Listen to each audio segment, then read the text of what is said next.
The most comedian CWL ever I have been जस्तो feel भयो मलाई यो पालिको CWL। सबैजनालाई वेलकम छ क्लासी दिपेश वाइटीको हाम्रो नयाँ भिडियोमा। र आजको भिडियो पनि CWL कै विस्तृत जानकारीको बारेमा हुनेछ, कसरी हामीले चाहिँ CWL फेस गरिरहेको छौँ ब्रदरहुड क्ल्यानमा भनेर। लाइभ एट्याक आएको छ, लाइभ एट्याक हेरौँ, त्यस पछाडि म चाहिँ के भयो क्ल्यानमा काण्ड त्यसको बारेमा कुरा गर्नेछु। सो स्ट्राटेजी चाहिँ हाम्रो सिम्पल फायरबल स्ट्राटेजी रहेको छ, एकदमै प्रपर फायरबल हान्ने प्लेयर हो हाम्रो दिनेश ब्रदर चाहिँ, एकदम राम्रो फायरबल हान्नुहुन्छ। 6 o'clock साइडबाट चाहिँ यहाँनिर वार एन्ड वक चलिरहेको छ र यो एट्याक भइरहेको क्रममा चाहिँ हजुरहरूलाई म आफ्नो च्यानलको केही इन्फर्मेसन हजुरलाई प्रोभाइड गर्न चाहन्छु। रिसेन्टली अहिले कुनै पनि टुर्नामेन्टहरू अर्गनाइज गरेको छैन, आई थिङ्क 1.5-2 महिना नै हुन लागिसक्यो होला। म क्ल्यास अफ क्ल्यान्समा एक्टिभ छ, न युट्युबमा त्यति मजाले एक्टिभ छ, ड्यु टु मेनी रिजन्सहरू, यहाँनिर धेरै रिजन्सहरू छन् होइन। र त्यो नेगेटिभ इनर्जीको बावजुद पनि हामीहरू चाहिँ आफ्टर 1 month मेबी एकदम ग्रान्ड तरिकाको टुर्नामेन्ट अर्गनाइज गर्नेछौँ, एकदम क्रिएटिभ तरिकाको, अहिलेसम्म हिस्ट्रीमा कहिल्यै नभएको टाइपको। एन्ड यहाँनिर एट्याकरले चाहिँ ठ्याक्कै 9 o'clock र 3 o'clock साइडमा चाहिँ दुईवटा फर्नेस पनि छोडेको छ फर द फनेलिङ, र यो सायद फायरबल चाहिँ टाउनको कम्पार्टमेन्टमा जानेवाला छ। सो यहाँनिर वार्डेनलाई चाहिँ अब आइस ब्लक युज गरिनेछ र त्यहाँनिर इन्भिजिबल स्पेल दिएर चाहिँ सिधै त्यहाँनिर बिल्डर हटमा चाहिँ फायरबल डिप्ले गरिनेछ र बाँकी रहेको 20% हेल्थ चाहिँ हाम्रो अर्थक्वेक स्पेलले भने निकाल्नेछ। यदि त्यहाँनिर अझै प्रपर तरिकाले चाहिँ इन्भिजिबल स्पेल युज गरिएको थियो भने त्यो दुईवटा स्क्याटर पनि जान सक्नेवाला थियो। सो मोनोलिथको कम्पार्टमेन्ट चाहिँ खुलाइएको छ वाल ब्रेकर युज गरेर, र दुई साइडबाट एकदम प्रपर फन्डलिङ भइसके पछाडि चाहिँ यहाँनिर किङ क्विनहरू चाहिँ सायद त्यो मोनोलिथको कम्पार्टमेन्टमा डिप्ले गरिनेछ। सुरुमा मेबी त्यहाँनिर आइस गोलेम डिप्ले गरे पछाडि मात्र हिरोजहरू युज गरिनेछ, किन लेट गरेको होला, यतिखेर युज गरिसक्नु पर्ने थियो। फाइनली चाहिँ डिप्ले भएको छ र त्यो आइस गोलेममाथि लक हुनुपर्ने मोनोलिथ चाहिँ त्यहाँनिर किङमाथि लक भइदिएको छ। यो अलिकति समस्या पर्न सक्छ। किङको अर्ली एबिलिटी अर्थक्वेक बुट र स्पाइकी बल चाहिँ जानेछ र टाउनलाई निकाल्यो भने चाहिँ एकदमै राम्रो हेल्प हुनेछ। र नभन्दै यहाँनिर टाउनमा पनि निस्किसकेको छ, आरसी डिप्ले गरेको छ त्यहाँनिर 9 o'clock साइडमा, र आरसीसँग चाहिँ त्यहाँनिर देख्न सक्नुहुन्छ इलेक्ट्रो बुट र हगराइडर पपेट। यहाँनिर माथि चाहिँ सिज बाइरेक डिप्ले भएको रहेछ, मैले चाहिँ मजाले देखिनँ। एन्ड यहाँनिर वार्डेन स्टिल अलाइभ रहेको छ, प्रपर फन्डिङ गइरहेको छ। 1 minute टाइम छ, यहाँनिर 1 minute के निकाल्न सक्छ त 25% जति, 30% रहेको छ अझै स्टिल। क्ल्यान क्यासलबाट सुपर रकेट लुन्स आएको थियो, त्यसले चाहिँ त्यहाँनिर आरसीलाई मारिदिएको छ र क्विन त्यहाँ वाल फुटाएर बसिरहेको छ। आई डोन्ट नो त्यो क्विन अलिकति वालको अलिकति बनाउनु पर्ने हो कि, अलिकति वाल छिटो छिटो फुटाउने टाइपको चाहिँ क्विनसँग चाहिँ दिनुपर्ने हो। त्यो एरोजले चाहिँ एकदमै लेट फुटाउँछ होइन। सो यहाँनिर वार्डेनलाई जोगाइएको छ, बचाइएको छ, र त्यहाँ यति धेरै स्पेलहरू राखेको छ। त्यहाँ फ्रिज स्पेल खै त, फ्रिज स्पेल दिएको भए त्यो एटलिस्ट इन्फेर्नो टावर जाने थियो। त्यहाँनिर यो स्पेलहरू चाहिँ स्वाग गर्ने सोच बनाएको छन् एट्याकरले, बट टाइम एकदम कम छ। यहाँनिर मेबी टाइम फेल हुन सक्छ होला। क्विनको पनि एबिलिटी सायद जानुपर्ने हो, यतिखेर चाहिँ क्विनको एबिलिटीले पनि खासै त्यहाँ फरक पनि पार्दैन। बट मैले कुरा नबुझेको स्पेलहरू चाहिँ किन यति जोगाइएको होला। त्यहाँनिर मल्टी इन्फेर्नो र हाम्रो मिनियन प्रिन्सले सबै ड्यामेज गरिसक्यो, सबै कुराहरू मारिदिसक्यो, लुन्सहरू सबै मरिदिएको छ। त्यहाँनिर त्यो स्पेल देखेको छैन क्या ब्रदरले, दुईवटा फ्री स्पेल छ भनेर चाहिँ स्टिल अहिलेसम्म युज गरेको छैन। वाट द हेल यार, टाइम जितिसक्यो, 8 seconds 7 seconds।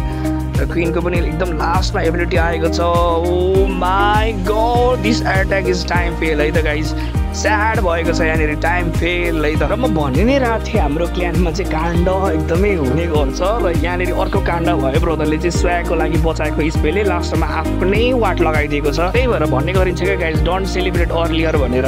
सो के कुरा हो भन्दाखेरि हाम्रो क्ल्यानमा चाहिँ सबैजनाको 99% 2 स्टार भइरहेछ क्या। यहाँ हजुरले देखाउनेछु, म देख्न सक्नुहुन्छ मेरो यहाँ 3 स्टार आएको थियो, त्यस पछाडि चाहिँ 99 आशिषको र यसै गरी वारियर इज ब्याकको पनि सबैजनाको 99-98%। ओ वाट द हेल यार केटा हो, जम्मा 1%ले हामीहरू चाहिँ 3 स्टारबाट चुकिरहेछौँ। इभन टाइम फेल हो कि एट्याक फेल हो, बट एकदमै चाहिँ हाम्रो यहाँनिर प्रब्लम देखियो एट्याकर्सहरूको, अलिकति टाइमलाई कदर पनि गर्नुपर्ने हुन्छ। सो मेरो स्ट्राटेजी पनि हेरौँ, मैले गरेको एट्याक पनि हेरौँ। RC charge with root rider strategy base ठिकै हो, म्याक्सै बेस छ, त्यस्तो विक बेस छैन। झुकेर 3 स्टार आएको चाहिँ नभनौँ, अगाडिको एट्याकमा पनि 3 स्टार हानेको थियो मैले। एन्ड रुट राइडरको मेटा र यसै गरी ड्रागनको मेटा चाहिँ आई थिङ्क अब छिटै नै हराउँछ जस्तो लागिरहेछ टाउन 18 आइसँगै, किनकि हामीले चाहिँ टाउन 17 आउँदाखेरि रुट राइडरको यो इन्भिजिबल स्पिरिट टाइपको मेटा देख्यौँ। हामीले 16 गएर फायरबल मेटा देख्यौँ, र 17 आएर चाहिँ हामीहरूले के भन्छ RC charge with root rider अथवा आरसी चार्ज विथ ड्रागन स्ट्राटेजीको मेटा देख्न पायौँ, र फायरबलको पनि मेटा स्टिल चलि नै रहेको थियो 17 पनि, बट अलिकति रिस्की एट्याक स्ट्राटेजी हुन्छ। बट 18 गएर कुन स्ट्राटेजी एउटा मेटा बन्ने छ, मेबी हिरोइक टस आउने छ कि एउटा नयाँ मेटाको रूपमा या फिर कुनै नयाँ ट्रुप्स अथवा कुनै नयाँ इक्विपमेन्ट या फिर पुरानै जुन ट्रुप्सहरू छ त्यसलाई फेरि बफ गरेर चाहिँ मेटामा ल्याइनेछ। आई थिङ्क एउटा नयाँ सुपर ट्रुप्स चाहिँ आउनुपर्ने हो र I guess super electro dragon आउँछ जस्तो लागिरहेछ।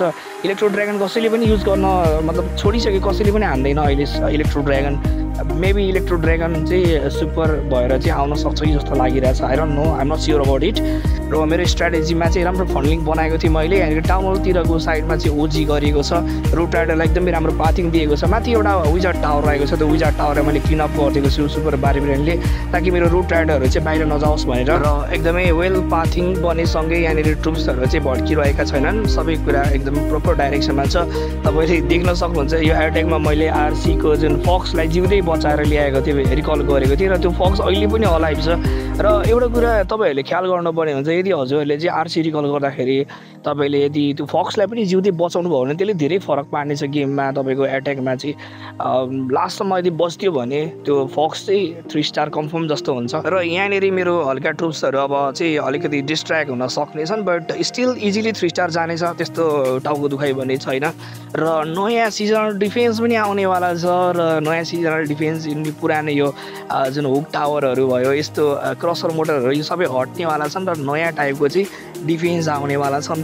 एकदम एक्साइटेड छौँ हामीहरू सबैजना कस्तो टाइपको डिफेन्स आउँछ भनेर। त्योभन्दा बढी एक्साइटेड त हामी टाउन 18 को थीम कस्तो आउँछ, टाउन 18 कस्तो हुन्छ भन्ने टाइपमा पनि ओभर एक्साइटेड छौँ। एन्ड हाम्रो चाहिँ वार यस्तै भयो योपालि, सायद हामीहरू डिमोट हुनेवाला छौँ होइन, बट केही छैन। हामीहरूले आफ्नै दममा गरेको, कुनै क्ल्यानको अथवा बिग प्लेयर्सहरूलाई बोलाएर खेलेको होइन, हामीले आफ्नो दममा गरेको। त्यही भएर हारजित जहिले गेममा भइहाल्छ, हामीहरू त्यस्तो उनी मान्दैन। बट स्ट्रिक पुसिङमा चाहिँ हार्नु भएन, त्यति हो। र हजुरहरूलाई पनि स्ट्रिक पुसिङमा चाहिँ हामीहरू सँगै खेल्न मन छ भने you can join your ID from any town hall like 12, 13, 14, 15, 16 चाहिँ जुनसुकै टाउनबाट पनि हजुरहरू जोइन गर्न सक्नुहुन्छ र हामीसँग खेल्न सक्नुहुन्छ। एन्ड हामीलाई प्लेयर पनि चाहिएको छ, इनफ राम्रो गुड प्लेयर्सहरू। So thank you for watching, have a good day. जय नेपाल, जय सिओसी।